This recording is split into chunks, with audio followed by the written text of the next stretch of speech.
commence avec le traditionnel flash sur l'actu éco du jour. Dans l'actualité de ce jeudi 23 décembre 2021, eh bien on parle de géopolitique sur fond de bras de fer avec Washington et menace d'invasion de l'Ukraine. Vladimir Poutine, le président russe, tient aujourd'hui une conférence de presse. Le président russe qui a durci le ton ces dernières semaines à l'égard de ses rivaux occidentaux et de son voisin ukrainien, au point de laisser même craindre un conflit armé. Il était même allé jusqu'à parler de mesures militaires et techniques si ces revendications n'étaient pas acceptées par la Maison-Blanche et par l'OTAN. On en parlait déjà hier. Vladimir Poutine qui veut, sans proposer de contrepartie, l'arrêt du soutien militaire de l'OTAN et de Washington à l'Ukraine, ainsi que la fin de toute activité militaire occidentale à proximité de la Russie. Des exigences jugées inadmissibles par de nombreuses voix occidentales. Selon Washington, des dizaines de milliers de soldats suréquipés ont été déployés par la Russie près de sa frontière avec l'Ukraine, ainsi qu'en Crimée, péninsule annexée par la Russie en 2014. Vladimir Poutine qui est suspecté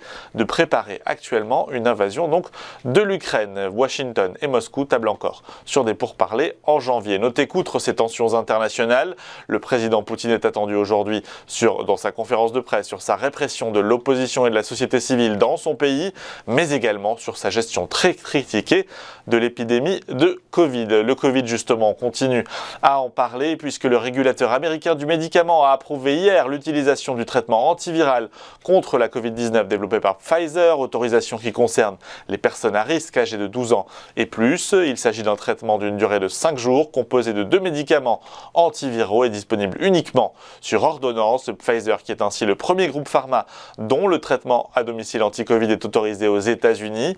Il intervient au moment, vous le savez, où le variant Omicron est devenu largement majoritaire dans le pays. Selon Pfizer, ce traitement antiviral réduirait de 89% les risques d'hospitalisation ou de décès chez les personnes susceptibles de développer des formes graves de la Covid-19 et il serait tout aussi efficace contre ce variant Omicron. Pfizer qui a indiqué être en mesure de débuter sans attendre les livraisons de ce traitement aux États-Unis. Il annonce être en capacité de fournir 120 millions de traitements dès l'année prochaine, ambition revue à la hausse de 50%.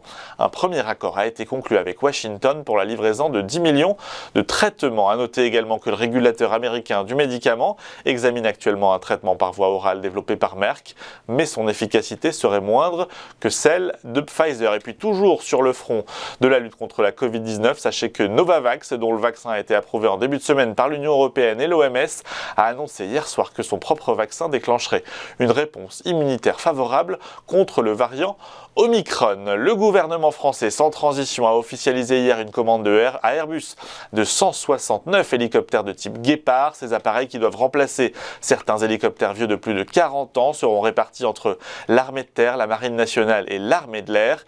Ils seront livrés à partir de 2027. Sachez qu'11 appareils supplémentaires ont également été commandés à Airbus à destination de la gendarmerie nationale. La ministre des Armées Florence Parly explique que cette flotte renouvelée doit fournir à l'armée les moyens de mener de manière plus efficace ses missions pour les 40 prochaines années.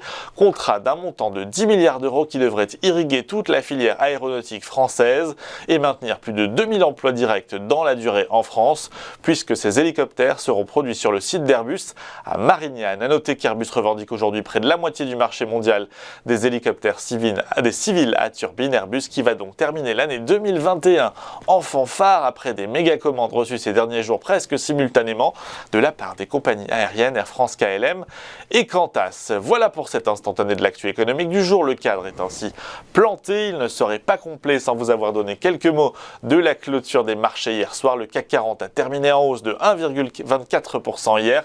Deuxième séance de hausse consécutive, nette hausse même qui lui a permis de reconquérir les 7000 points, 7051 points hier soir. Un indice porté par la relative atténuation des risques sur le variant Omicron. À noter que les volumes d'échange sont nettement moins importants pendant cette dernière séance de l'année. Du côté des valeurs, Airbus, on en parlait à l'instant, a tiré son épingle du jeu, plus 4% hier. Le secteur de l'aéronautique et de la tech était également à la fête hier. Capgemini, plus 3,62. Safran, plus 2,97. Dassault Systèmes, plus 2,37 hier. Seulement 3 valeurs étaient en baisse hier. Carrefour, qui était en queue de peloton, affichait une baisse seulement de 0,89%. De l'autre côté de l'Atlantique, les indices américains ont eux aussi clôturé dans le vert. comme un début de rallye de fin d'année qui ne serait pas remis en cause par le variant Omicron. Le Dow Jones a gagné 0,74%, 35 753 points. Et l'indice des valeurs technologiques, le Nasdaq, a progressé lui d'1,18%, 15 521 points. À noter que ce rallye de fin d'année sur les marchés actions pourrait bien être mis à l'épreuve aujourd'hui avec les chiffres de l'inflation aux États-Unis qui seront publiés dans la journée. On va marquer une courte pause si vous le voulez bien. Première pause donc, et puis juste après, on vous fait vivre l'ouverture de la séance, une ouverture décryptée en direct par les équipes d'AQTS.fr. Je vous dis donc à tout de suite sur TV Finance.